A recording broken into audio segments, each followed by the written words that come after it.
hoy empezamos una sección nueva, de la cual pretendemos sacar el provecho y la luz tan indispensable en este conocimiento de los escritos de Luisa Picarreta acerca de la divina voluntad. Y este material va dirigido para quienes tenemos la intención de llegar a vivir en plenitud en la tierra esta vida divina que Dios quiere darnos en don. El objetivo principal de este trabajo es tocar y aclarar los errores frecuentes en la interpretación de la doctrina de la divina voluntad que se suelen dar y que pueden ser impedimento para llegar a la meta a donde Jesús generosamente nos invita a alcanzar en esta vida. Así que empezamos con la primera pregunta, Salvador. Sí, Guille. La pregunta es, ¿cuál es la finalidad de la creación en la mente de Dios? ¿Cuál es la finalidad de la creación en la mente de Dios? Realmente este es uno de los grandes temas, porque aparte de que de aquí depende toda la doctrina de la divina voluntad, pero es una de las grandes incógnitas, ¿no? que siempre se nos han presentado. Hablar de la creación lo tenemos que hablar desde nosotros, o sea, desde el ser humano.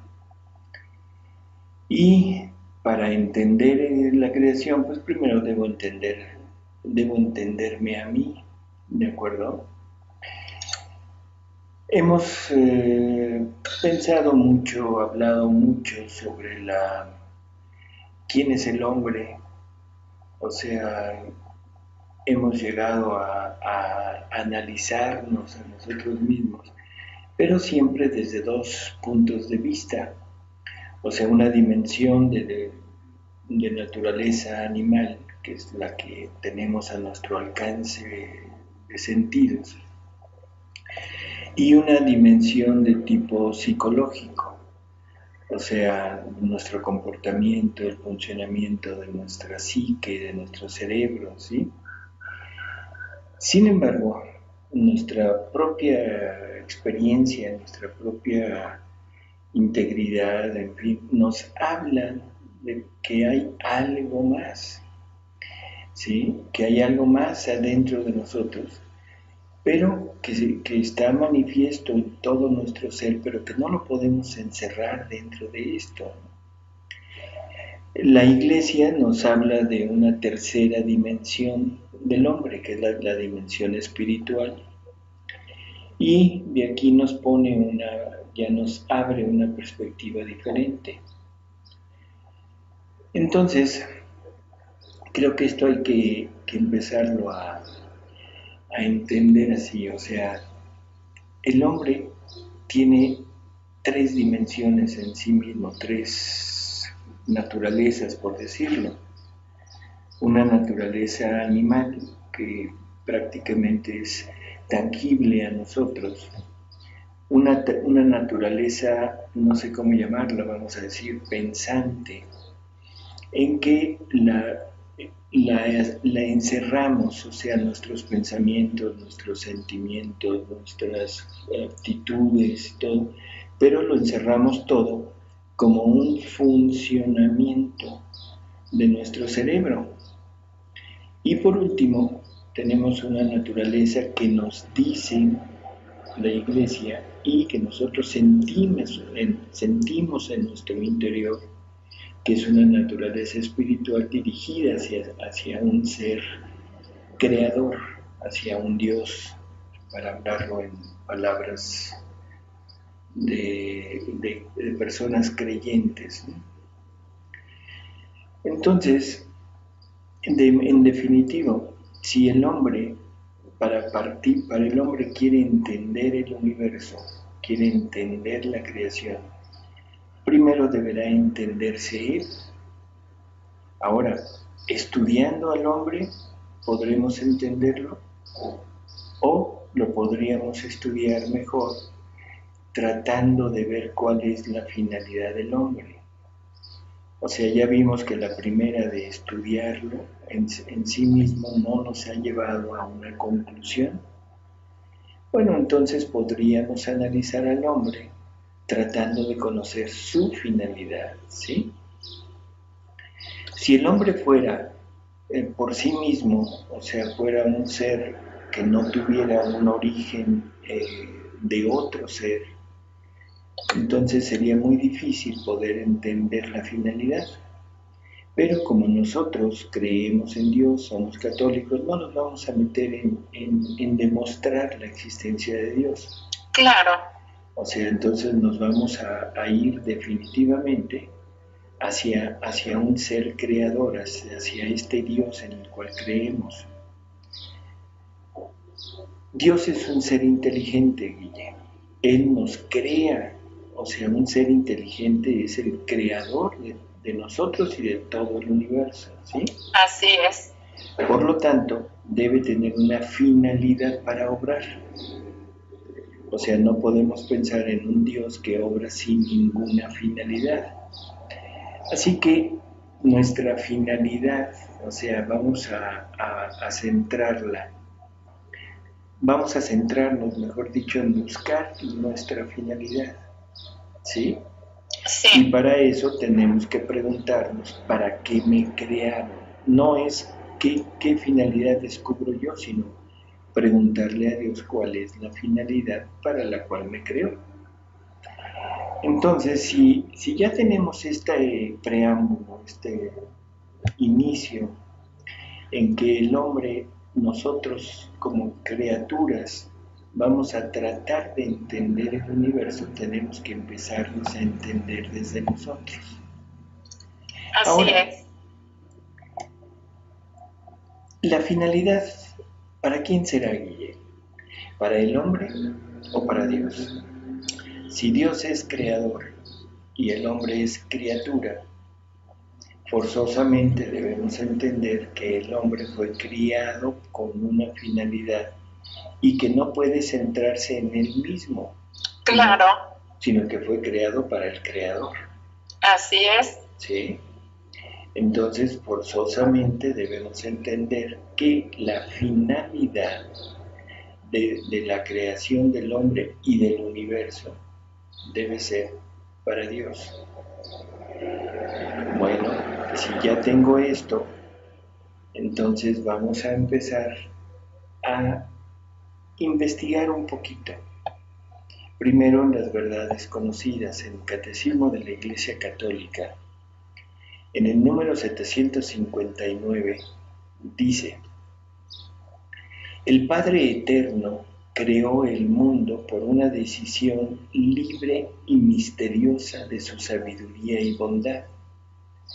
Decidió elevar a los hombres a la participación de la vida divina, a la cual llama a todos los hombres en su Hijo. Dispuso convocar a los creyentes en Cristo en la Santa Iglesia. En el 760, Guille, dice: el mundo fue creado en orden a la Iglesia, decían los cristianos de los primeros tiempos. Dios creó el mundo en orden a la comunión en su vida divina, comunión que se realiza mediante la convocación de los hombres en Cristo, y esta convocación es la Iglesia.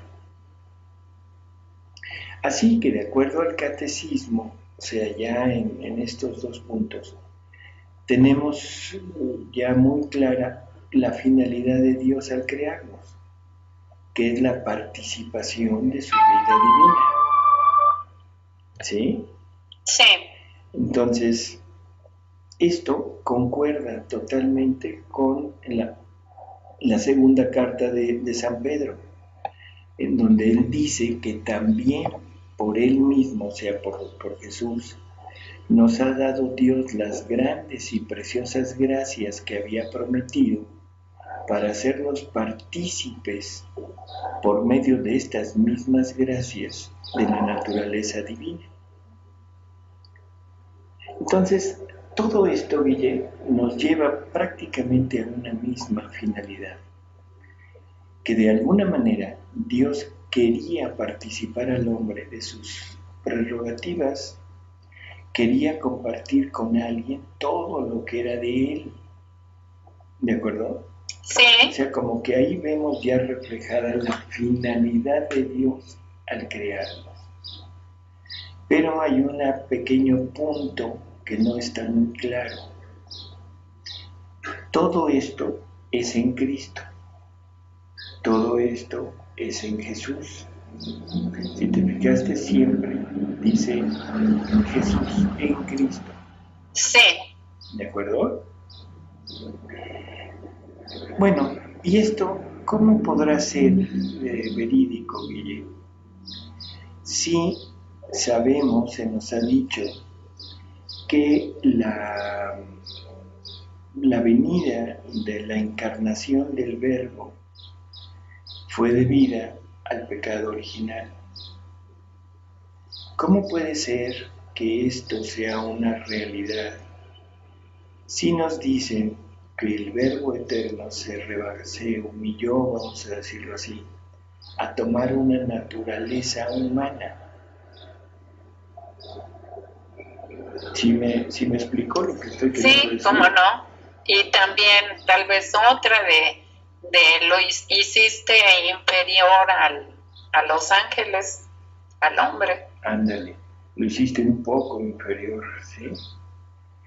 O sea, como que empezamos a tener cierta, pues no sé cómo decirlo, duda, o ciertas discrepancias, ¿no? Estos artículos del catecismo ponen la finalidad de elevar al hombre a la naturaleza divina, pero todo en su Hijo, o sea, en Cristo. Y por otro lado, se nos dice todo esto de que la venida de Jesús, del Verbo eterno encarnado, fue causa del pecado. Entonces, querría decir, si esto fuera realidad, querría decir que Dios cambió de finalidad. O sea, que tenía una finalidad al principio y luego fue otra. O que fuimos creados para pecar. Y que así pudiese venir Jesús. ¿Qué te parece esa perspectiva, Guillermo? No, pues muy absurda, aún por el sentido común. Una blasfemia, ¿verdad? Claro. O sea, si nos dice que la finalidad era elevar al hombre a la naturaleza divina y todo a través de Cristo, y nos dicen que Cristo vino debido al pecado, entonces es que debido al pecado, o sea, el hombre tenía que pecar para que Cristo viniera y que ahora en él pudiéramos llegar a la naturaleza divina. Así que eso queda totalmente descartado, ¿no? Entonces, vamos a tratar de ver un poquito qué encontramos dentro de la revelación para poder aclarar un poco este concepto, ¿no? Claro. Vamos a ver, dice, en el principio era el Verbo, y el Verbo estaba en Dios, y el Verbo era Dios. ¿Sabes a qué me refiero? O sea, es el Evangelio de San Juan, el prólogo sí, del Evangelio. La introducción, sí. Del Evangelio de San Juan. Dice, Él estaba en el principio en Dios. Hasta ahí creo que no hay problema, porque está hablando del Verbo. Sí. No está dirigiéndose en forma exclusiva a Jesús, a la humanidad del Verbo. Sí. ¿Sí? Bueno, entonces repetimos, en el principio era el Verbo y el Verbo estaba en Dios y el Verbo era Dios. Él estaba en el principio en Dios. Todas las cosas fueron hechas por Él y sin Él no se hizo nada. todo cuanto ha sido hecho, en él era vida, y la vida era la luz de los hombres. Esta última frase es intrigante, ¿no? Todo cuanto ha sido hecho, en él era vida, y la vida era la luz de los hombres. Este es en el versículo 4 del prólogo. Bueno, ¿qué tenemos aquí? ¿Qué te dice esto, Guille? Pues sí, en esa frase que dice estaba la vida, pues ahora con el conocimiento que vamos teniendo en los escritos de Luisa, pues entendemos que la vida, pues la vida de Dios para nosotros. Así es, o sea, en él era vida. O sea que en el verbo, todo lo que Dios quería crear era vida, o sea, que lo depositó en el verbo y que el verbo lo lleva a cabo. O sea, lo lleva en esa correspondencia del verbo, en ese verbo amar al Padre, en ese corresponder a su generación para que venga la procedencia del Espíritu Santo. En él era ya vida, o sea, en él estaba ya hecho. No sé si queda claro. Sí. Entonces, en el versículo 14 de esta misma introducción dice, y el Verbo se hizo carne y habitó entre nosotros, y hemos visto su gloria como de unigénito del Padre. O sea, el verbo, este verbo en que todo era vida, este verbo que había creado todo, que todas las cosas fueron hechas por él, ¿sí? De repente toma una humanidad, toma carne. Lógico, todo aquello que contiene el verbo como verbo en el cielo, ahora lo contiene en la carne como hombre. ¿Sí queda claro? Sí, bastante claro. Por lo tanto, ahora a Jesús le podemos achacar las primeras frases de esta introducción. En el principio era el verbo y el verbo estaba en Dios y el verbo era Dios. Entonces se lo podemos achacar a Jesús. Sí. Y él estaba en el principio en Dios. Y todo cuanto ha sido hecho en él era vida, o sea, en Jesús. ¿De acuerdo? Sí.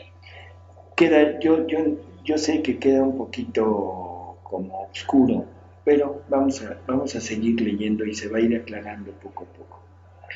En la primera carta a los Corintios, en el capítulo 8, versículo 6, dice: sin embargo, para nosotros no hay más que un solo Dios, que es el Padre, del cual tienen el ser todas las cosas, y que nos ha hecho a nosotros para Él.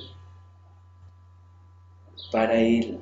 O sea, otra vez recalca la finalidad de que fuimos creados para Él, ¿sí? Sí. Y no hay sino un solo Señor, que es Jesucristo, por quien han sido hechas todas las cosas. Y somos nosotros por Él cuantos somos. O sea, toda nuestra finalidad, toda nuestra realidad existencial, todo está por Él. O sea, no somos independientes, no somos aparte de, sino somos en Él. Y esto nos viene otra vez a redundar en lo que habíamos visto en las citas del catecismo. que toda esa finalidad de elevarnos a la naturaleza divina era en Él. Todavía como que no se entiende muy bien. Sin embargo, en Colosenses capítulo 1, versículo 15-20, aquí se advierte perfectamente qué y quién es el Verbo encarnado. Dice, el cual, refiriéndose a Él, es imagen perfecta del Dios invisible, engendrado desde siempre, antes de toda criatura, porque en Él fueron creadas todas las cosas del cielo y de la tierra, las visibles y las invisibles, los tronos, las dominaciones, los principados, las potestades. Todo fue creado por Él y para Él. Él es antes que todo, y todo subsiste en Él. Él es la cabeza del cuerpo de la Iglesia, el principio, el primogénito de los muertos, para que tenga la primacía sobre todas las cosas.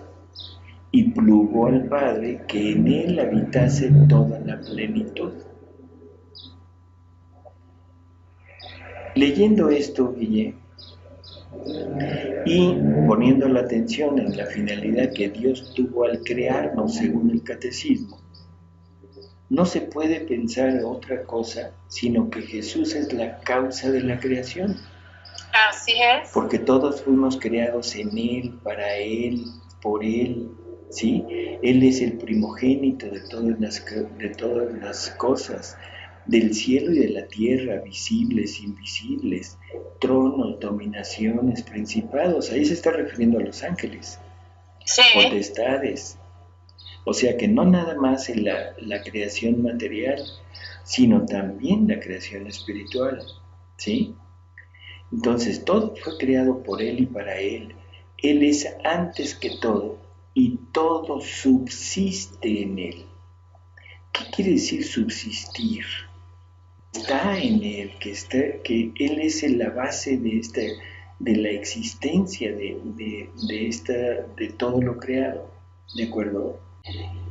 Entonces Él es la cabeza del cuerpo de la Iglesia, eso ya lo sabemos. La cabeza del cuerpo místico de la Iglesia es Jesús, ¿no? Él es el principio, el primogénito de los muertos, para que tenga la primacía sobre todas las cosas.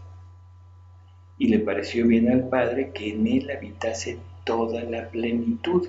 O sea que todo lo que toda la humanidad puede llegar a ser, está en Él, está en Jesús. Por eso es que yo digo, bueno, si leemos esto y tenemos en cuenta la finalidad que nos dijo el catecismo de Dios para crearnos, no podemos tener otra idea, sino que Jesús es la causa de la creación y la causa del obrar del Padre. Él, o sea, Jesús, es la finalidad de Dios. Y uno pregunta, bueno, ¿y qué puede llevar un poquito más allá? ¿Qué podría llevar al Padre? La creación de la humanidad de su propio verbo, o sea, de Él mismo. Tenerse a sí mismo, Guille, pero fuera de su adintra. Exacto. Para poder tener relaciones llenas, plenas de amor, de gloria, de alabanza, de correspondencia, ¿sí? Claro. Entonces, teniendo esto así ya en mente, debemos también entender que el verdadero hombre es Jesús y que todos fuimos creados a su imagen y semejanza. Y ahora sí entiendo aquello de que creemos al hombre a imagen y semejanza nuestra. ¿Sí? Nada más que nosotros, o sea, aún considerando al hombre inocente, o sea, al Adán inocente, no podemos considerarlo plenamente como imagen de Dios. como semejanza de Dios. Porque imagen y semejanza, ¿qué querría decir? Que se parece y que actúa parecido. ¿De acuerdo? Que son los grandes temas de siempre. La imagen. Bueno, o sea, figura de hombre. Dios no tiene figura de hombre, más que en su humanidad, que es Jesús. Entonces, si Dios toma como figura, como imagen y semejanza el modelo de su humanidad, quiere decir que primero fue la idea, la realidad de Jesús, de su propia humanidad.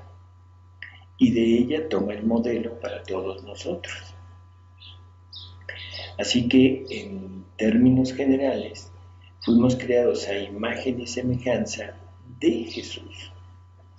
Y esto el Catecismo dice lo siguiente.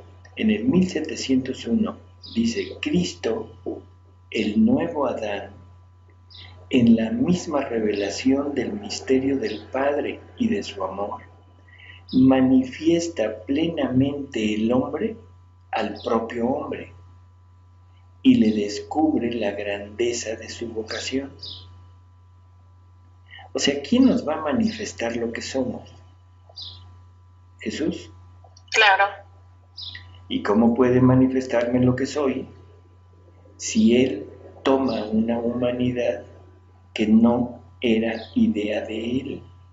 Me podría manifestar hacia dónde debo caminar, pero no lo que soy.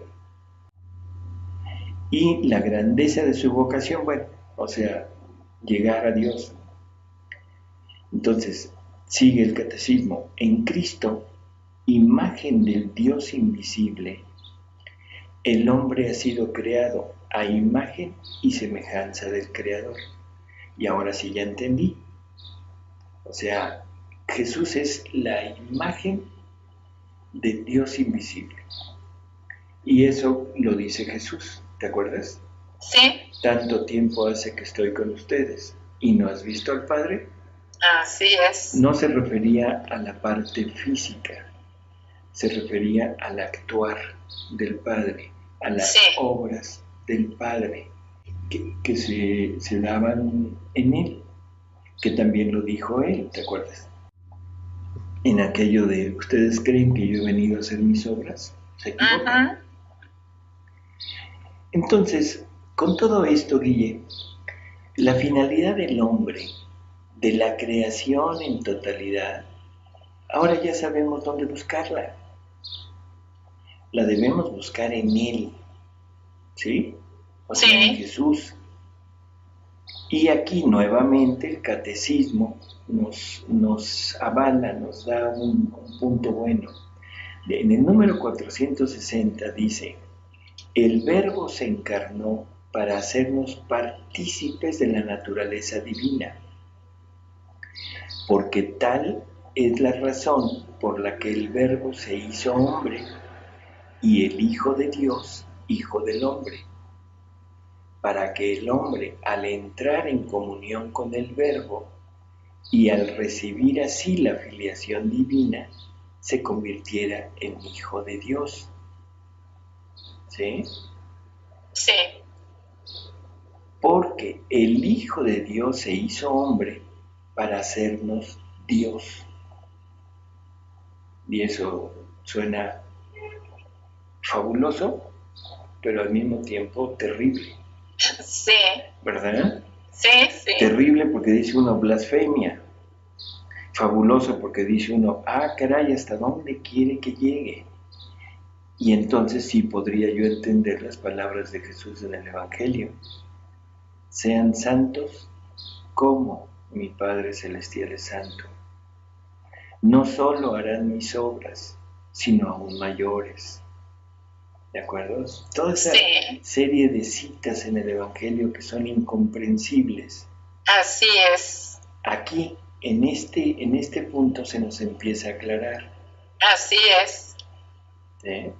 Dice: el Hijo unigénito de Dios, queriendo hacernos participantes de su divinidad, asumió nuestra naturaleza para que, habiéndose hecho hombre, hiciera dioses a los hombres. Y esto último lo dijo Santo Tomás de Aquino. Sí. Entonces ahora sí ya nos metimos en un problema, Guille. Porque ahora resulta que Jesús es la causa de la creación. Así es. No sé si en este espacio tan pequeño haya podido quedar más o menos claro esto. Bastante claro, yo diría. ¿Sí? Bastante claro. Y pues surgen comentarios y demás, pero mejor damos el espacio a que nos lo sigas exponiendo. Bueno. Porque yo creo que bastante claro. Sí, porque como que es reducirlo así a muy en tiempo, ¿no? Pero bueno, vamos a seguir como tú dices. Entonces Jesús es la causa de la creación, ¿sí? Si es la causa de la creación, Guille, una cosa que nos salta a la vista es, Él tenía que haber venido aunque no hubiera habido pecado. Entonces, esto también lo podemos apoyar un poquito en el catecismo, porque en el número 66 dice, la economía cristiana, como alianza nueva y definitiva, nunca cesará, y no hay que esperar ya ninguna revelación pública antes de la gloriosa manifestación de nuestro Señor Jesucristo. Sin embargo, aunque la revelación esté acabada, no está completamente explicitada. Aquí nos abre una puerta para decirnos, a ver, lo que estás diciendo no está muy claro, ¿sí? Sin embargo, bueno, la revelación no está totalmente explicada. Claro. Y en el número 67 nos habla de las revelaciones privadas y nos dice que la función de la revelación privada es la de explicar, ¿sí? Ayudar a entenderla y a vivirla más plenamente. ¿De acuerdo? Sí. Entonces esto como que queda así una puertita para decir, bueno, aquí hay la revelación privada nos puede ayudar a esto. Sin embargo, en la última cena, Jesús les dice a sus apóstoles que aún tiene muchas cosas que decirles, pero que en ese momento no podían con ello. Y les deja dicho que cuando el Espíritu de verdad, o sea, el Espíritu Santo venga, Él será el que conducirá poco a poco hasta la verdad plena a los hombres, a la iglesia, ¿no? No hablará de lo suyo, sino que dirá las cosas que habrá oído y os anunciará las venideras. Él me glorificará porque recibirá de lo mío y os lo anunciará. Entonces, el Espíritu Santo nos viene a hablar de Jesús, nos viene a completar la verdad que no estaba totalmente conocida ni explicada, porque Jesús es la verdad. Yo soy el camino, la verdad y la vida. Y bueno, aquí un comentario, más que a completar, pues a explicar, ¿no? Exacto, eso es lo que estamos tratando de poner. O sea, no puede completar, la revelación pública ya no se puede completar, Guille. Sí, porque está completa, plena. Sí, porque la revelación pública, toda la revelación pública, desde el Génesis hasta el Apocalipsis, nos hablan de Jesús. O sea, no es otro el tema. Ajá. Aparentemente hay muchos libros, muchos temas, muchas cosas. Es un libro de historia, es un libro de, como lo quieras ver, pero nos va llevando de la mano hacia conocer a Jesús. Claro. O sea, el Redentor. Y el Nuevo Testamento, bueno, ya ni se diga, el Nuevo Testamento empieza con la vida de Jesús y todo lo que sigue son reflexiones teológicas acerca de lo que Jesús habló. Sí. Entonces no puede haber una nueva revelación, no puede haber una nueva persona, pero no conocemos a Jesús. Sí, nos lo va a ir explicitando. Y más que esto, o sea, yo ahí quisiera llegar. No es nada más explicando, sino nos va a ir abriendo panoramas nuevos que no estaban en la revelación. Pero me van a ir explicando cómo actuaba el Verbo encarnado. Me van a ir diciendo lo nuevo, cómo actuaba la divinidad en su interior. Y me estoy refiriendo a los escritos de Luisa. Sí.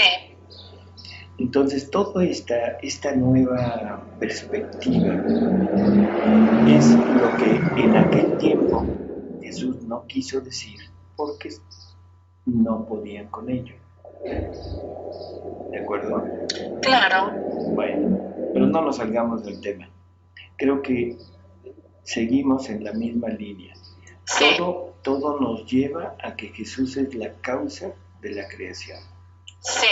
Bueno, ahora vamos a los escritos de Luisa, porque dentro de la revelación y del catecismo y el magisterio, pues es hasta donde pudiéramos llegar. Entonces vamos a ver en los escritos de Luisa a ver qué nos dice. En enero 24 de 1920, Guille, dice: hija mía, si supieras cómo deseo, suspiro, amo la compañía de la criatura.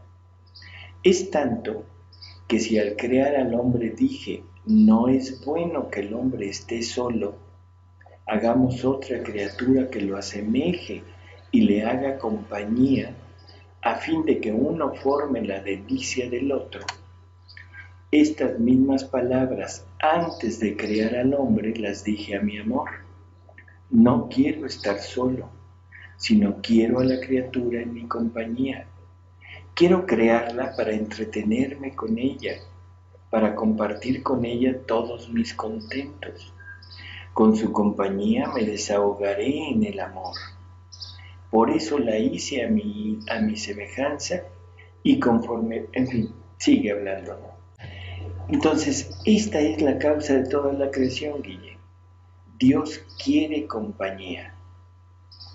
Y aquí empieza la razón del por qué Jesús, por qué el Verbo encarnado.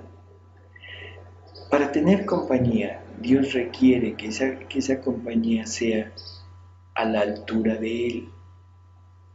Que si va a haber una relación de amor, si va a haber una relación de intimidad entre estas dos criaturas, Dios necesita encontrar en esa criatura lo que Él tiene. Difícilmente podríamos pensar en Dios pues aceptando recibir algo menor de lo que Él quiere recibir. Dios es amor infinito. ¿Qué querrá recibir? Amor infinito. Dios es inteligencia infinita. ¿Qué querrá recibir? Inteligencia infinita. Y así de todos los demás atributos. Por lo tanto, no había forma de poder encontrar a esa criatura que le hiciera compañía, porque no habiendo más que Dios, la única posibilidad es que Dios hubiera creado a otro Dios, pero ya no hubiera sido igual. ¿Por qué? Porque hubiera sido creado, hubiera tenido principio y ya no le podría haber dado la infinitud. ¿Sí se explica esto? Sí, bastante claro. Entonces, este Dios creado no podría haberle dicho a Dios, te amo desde toda la eternidad, porque no era eterno, fue creado. No le podría haber dicho, te amo infinitamente. ¿Sí? ¿Por qué? Porque tuvo principio también y está limitado. Por lo tanto, tenía que ser el mismo Dios. Y de ahí la razón de que sea una de las personas de la Trinidad, en este caso la segunda, el Verbo, la que se salga, entre comillas, ¿sí? O sea, que se ponga fuera de la dintra de Dios. Pero para estar fuera de la dintra y poder tener esta relación, ahora Dios tiene que crearle una humanidad, y lo digo así ya como humanidad, iba yo a decir un ser donde poder habitar. Bueno, ese ser se decidió que fuera una humanidad, un hombre. Y entonces la idea primaria, el plan original de la creación de ese ser es el Verbo encarnado en ese ser, puesto en ese ser. Por lo tanto, debía de tener esa criatura creada, debería de tener todas las especificaciones posibles para que Dios pudiera habitar en ella con plenitud y pudiera obrar en él con plenitud, no con restricciones, porque entonces hubiera salido lo mismo, ¿sí? Sí. Dios ya no hubiera podido encontrarse a sí mismo en la criatura. Y de ahí la humanidad en la mente de Dios, de su verbo, de su Hijo. Y una vez con ella, una de las cosas que era necesarísimo ponerle, era la libertad, porque Dios es libre. Entonces también lo dotó de libertad para que libremente pudiera acceder a eso que se le ofrecía, vida divina. Pero aquí viene otro problema. Si le da libertad, la libertad siempre se ejerce ¿en qué? Con el libre albedrío para escoger entre dos o más opciones. Por lo tanto, lo tenía que dotar de una vida propia para que esa criatura pudiera optar libremente por dejar su propia vida y adquirir la vida que se le ofrecía, la vida divina. ¿De acuerdo? Sí. Y de ahí la respuesta a todas las personas que dicen, ¿y si Dios sabía que iba a pecar, para qué nos creó así? Exactamente. Bueno, entonces creo que más o menos se va entendiendo. Sí, cómo no. Esta es la finalidad de toda la creación, Jesús, la humanidad de Jesús, en ese obrar ad extra de Dios. En el adintra Dios estaba completo, Padre, Hijo y Espíritu Santo, y no necesitaba nada. Pero quiso crear afuera, en el adextra. Y para crearlo, la razón es que no quería estar solo. La razón para crear a la humanidad es Jesús poniéndose él, o sea, como humanidad, y que lo habitara el Verbo para hacer realidad todo lo que se nos dijo en el catecismo, dotarnos de la naturaleza divina. ¿De acuerdo? Sí. Así que, en pocas palabras, Guille, esta es la finalidad de Dios, Jesús. Pero el amor de Dios es expansivo, comunicativo. Por lo tanto, requiere de otras criaturas, porque quiere repetir ese prodigio que acaba de hacer. Y lo quiere repetir en todos nosotros. Bueno, entonces de ahí viene la necesidad, primero, de que el hombre se pudiera reproducir. ¿De acuerdo? Y que como todas las cosas creadas, tuviera simiente en él para dar algo semejante a él. Por lo tanto, necesitó de una figura materna que le sirviera de mamá. Y ahí la segunda humanidad creada en la mente de Dios es la humanidad de María, creada a imagen y semejanza de la humanidad de su Hijo, con aspecto femenino, porque se requería. Dios quería ser amado con amor de madre y para eso se necesitaban determinadas características que el hombre no tenía. ¿Sí se explica?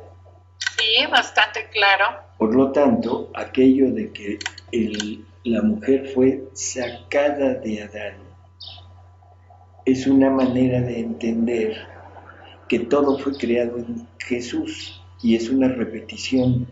Todo fue creado en Jesús y de Jesús sacaron la humanidad de María, la parte femenina que Dios había puesto en aquella humanidad, y la parte femenina para hacer de madre, porque Dios quería depositar su fecundidad divina en ese ser femenino para que pudiera ser madre de Dios y pudiera expresar el amor materno de Dios que el hombre no podía, porque el hombre no podía ser madre. Esta es la causa de la creación, esta es la causa de nosotros, Guille. Hay muchos pasajes, muchas lecturas en Luisa en que se nos habla de esto. Yo nada más quisiera leer una, que es en el volumen 6, la lectura 77, Guille, en que dice,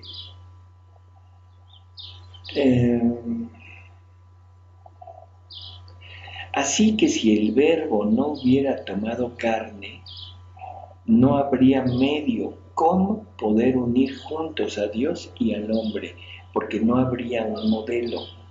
Y el Verbo, o sea, la divinidad, tenía que vivir lo de toda la humanidad en su humanidad para poderlo dejar a disposición del hombre. Porque si recuerdas las primeras lecturas del catecismo, todo fue en Cristo. ¿Sí? Sí.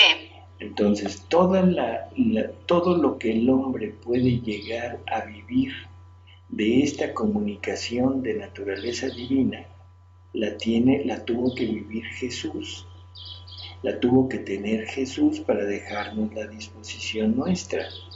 De ahí la necesidad absoluta de que Jesús viniera al mundo, aunque no hubiera habido pecado, puesto que Él era la causa de la creación. Con esto, Guille, creo que podemos, no sé si quede totalmente contestada, yo creo que sí. O sea, la causa de la creación es Jesús. La causa de la razón de este Jesús es que Dios no quería estar solo, quería compañía, quería relación de amor entre una criatura y Él. Y, de paso, ya nos enteramos de cuál es nuestra finalidad. De paso, ya sabemos quiénes somos y ya sabemos a dónde tender. Así que no necesitamos seguir investigando nuestra finalidad. Clarísimo, quedó bastante claro. Cuando hablaba Salvador de que Dios crea en su mente la humanidad del Verbo, que es necesario pues para la vida de la Dextra que nos estás explicando, y luego comentas que así, comparándolo un poquito con lo que conocemos de Adán, Dios saca de Jesús la humanidad de la que le va a dar la carne, es decir, de su madre. Ahí tenemos que entender claro, y la pregunta es, porque de alguna manera se ha escuchado de alguien en particular, que la humanidad de María sería como, junto con la humanidad de Jesús, la encarnación del Verbo. Podemos entender lo que fue la encarnación en dos personas distintas humanas. No, definitivamente no. O sea, aquí debemos entender, por eso leí esa lectura de Luisa en el volumen 6. Para que el hombre pueda vivir esto, era necesario que el Verbo tomara carne, ¿sí? Sí. Porque si él no hubiera tomado carne, entonces no hubiera habido forma de que el hombre pudiera vivir esto. Y eso se entiende por todo lo que dijimos al principio. Todo fue creado en Él, para Él, en Él somos, en Él existimos. Todo en Él era vida. O sea, Él toma la vida de todos, es la representación de todos para vivir esto. Él. Y luego en el Evangelio no, estaba aclarado perfecto. En la oración de la última cena, cuando está dirigiéndose al Padre, dice, yo en ellos, tú refiriéndose al Padre en mí, para que ahora ellos puedan ser uno, como nosotros somos uno con nosotros.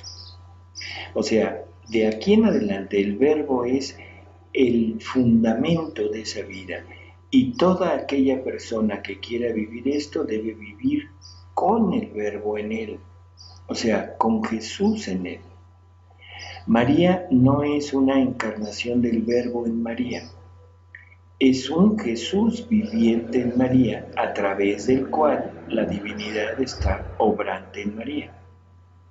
Mira, la divina voluntad o la divinidad no puede venir a vivir en ninguna criatura, en ninguna, porque ya habita. La divinidad ya tiene su propia humanidad, que es Jesús. Para que la divinidad pudiera encarnarse, ponerse en otra persona, tendría que quitarse de Jesús. Ya. Y entonces la otra persona tomaría el papel de Jesús y ya no sería Jesús, ahora sería María. Sí. Y eso es total y absolutamente, ya no digo blasfemia, ya no digo locura, digo es imposible. Total y absoluta, no sé cómo, imposible, para no decir otra cosa. No, la divinidad tomó carne en Jesús y carne se queda en Jesús. Y todo aquel que quiera vivir de la divinidad, que quiera participar de la naturaleza divina, es absolutamente necesario que tenga a Jesús en ella.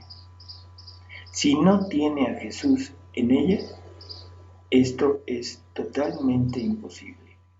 Nunca el Verbo se podrá poner en otra criatura. Encarnar en otra, aparte de él. Nunca. Eso es, nunca. Es fundamental, fíjate, fundamental en este tema que iniciamos hoy, ¿no? Qué bueno que lo aclaraste y pues es de entrada. Así es. Entonces, te digo, finalidad de la creación, que Dios tenga compañía. Sí. Pero una compañía a la par de Él. Por lo tanto, tuvo que crear un ser que tuviera todo lo necesario para que Dios pudiera habitar y desarrollarse desde Él, uniéndose inseparablemente con ese ser. Y ahora, el Verbo es vida de la criatura y la criatura es vida del Verbo, entendiendo que el Verbo es el que anima a la criatura y la criatura es el que le da vida y movimiento al Verbo en el adextra de Dios. Necesario que tuviera una vida propia para que pudiera ejercer la libertad, porque si no, hubiera sido esclavo. Sí. Y eso hubiera dado al traste con el plan de Dios. Claro. Y solamente el Verbo viviéndolo, esa es la causa de que el Verbo tenía que venir, tenía que vivirlo. Porque una vez vivido en Él, ahora Él puede ponerse en nosotros. Sí. Pero es Jesús, un Jesús. Es igual que cuando comulgo, tengo a un Jesús dentro, completo. Pero en la Eucaristía, ese Jesús se va. O sea, la vida eucarística del verbo de Jesús se va a los 10 minutos cuando se consume la especie. En la divina voluntad, cuando la criatura une su querer al querer divino, ya Jesús ya no se puede ir, porque donde está su querer está Él, donde están sus actos está Él, porque es su propia vida. Y entonces la criatura se unifica a la vida de Jesús, y ahora, como la divinidad es la que obra en Jesús, y Jesús obra en la criatura, lógicamente la criatura está siendo dirigida por la divinidad, pero no que la divinidad se encarne en él o habite en él. Clarísimo. Bueno. Clarísimo, y pues muchísimas gracias porque, bueno, todo esto, como dijimos en el principio, la finalidad es justamente aclarar para sacar provecho y vivir pues en más libertad lo que Jesús quiere vivir en nosotros. Así es, Guille. Bueno. Pues nos encontraremos en la siguiente pregunta. ¿Cómo no, Guille? Muchísimas gracias, como siempre, a Dios por ti. Hasta luego. Hasta luego.